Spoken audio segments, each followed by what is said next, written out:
நம்ம சிஎம் நடித்த நண்பன் படத்தில் இருக்கிற அந்த கொசப்சி பசப்புகள் இந்த கேரக்டரை நம்ம எல்லாருமே பார்த்து இன்ஸ்பயர் ஆகிருப்போம். இந்த கேரக்டர் உருவாகிறதுக்கு இன்ஸ்பிரேஷனாக இருந்த ஒருத்தர் தான் இந்த சோனம் வாங்ச். யார் இவர், இப்போ இவருக்கு என்ன நடந்துட்டுருக்கு அப்படிங்கிறத பார்க்கலாம். லடாக்ல இருக்கக்கூடிய ஒரு சின்ன கிராமத்தில் இருக்கக்கூடியவர் தான் இந்த சோனம் வாங்ச். இவர் நம்ம எல்லாருமே கொண்டாடக்கூடிய ஒரு திரைப்பட நடிகரோ இல்லை பிரபலமோ கிடையாது.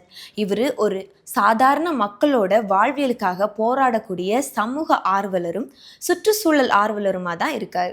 இப்போ இவரை பற்றி பேசுறதுக்கான காரணம் என்ன, இவரோட நிலைமை எந்த அளவுக்கு மோசமாயிட்டு இருக்கு அப்படின்னா, கடந்த 17 நாட்களாக டெல்லியில் ஜந்தர் மந்த்ரால காலவரையற்ற உண்ணாவிரத போராட்டத்தில் இவர் ஈடுபட்டு இருக்காரு. ஏன் தெரியுமா?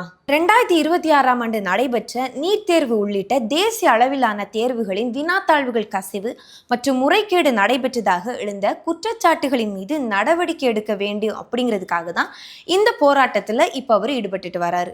அத்தோடு இந்த விவகாரத்துக்கு பொறுப்பேற்று மத்திய கல்வி அமைச்சர் பதவி விலகணும் அப்படிங்கிறதுமே ஒரு கோரிக்கையா வலியுறுத்தி வராரு. மாணவர்களின் எதிர்காலம் பாதுகாக்கப்பட வேண்டும், கல்வி அமைப்புல வெளிப்படைத்தன்மை இருக்க வேண்டும், இப்படி இதெல்லாம் தான் இவரோட கோரிக்கை. ஆனா இப்போ இந்த போராட்டம் பேசப்படுவதற்கான காரணம் என்ன அப்படின்னா அவரோட உடல்நிலை தான்.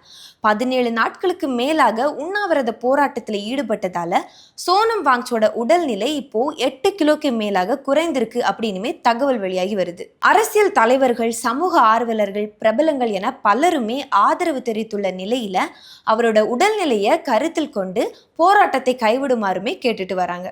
ஒரு பக்கம் நீட் தேர்வு முறைகேடுகள் குறித்த கேள்விகள், மறுபக்கம் உயிரை பணைய வைத்து போராடக்கூடிய சோனம் வாங்சா.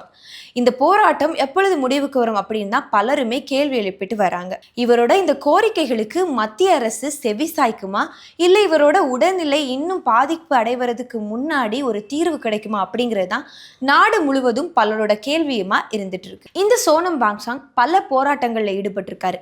லடாக் மக்களின் உரிமைக்காக பலவித உண்ணாவிரத போராட்டங்களில் ஈடுபட்டு பேச்சுவார்த்தைக்கு வந்து தோல்வியுமே அடைந்திருக்கு.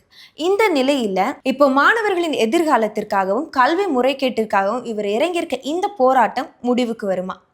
இதை பத்தி நீங்க என்ன நினைக்கிறீங்க?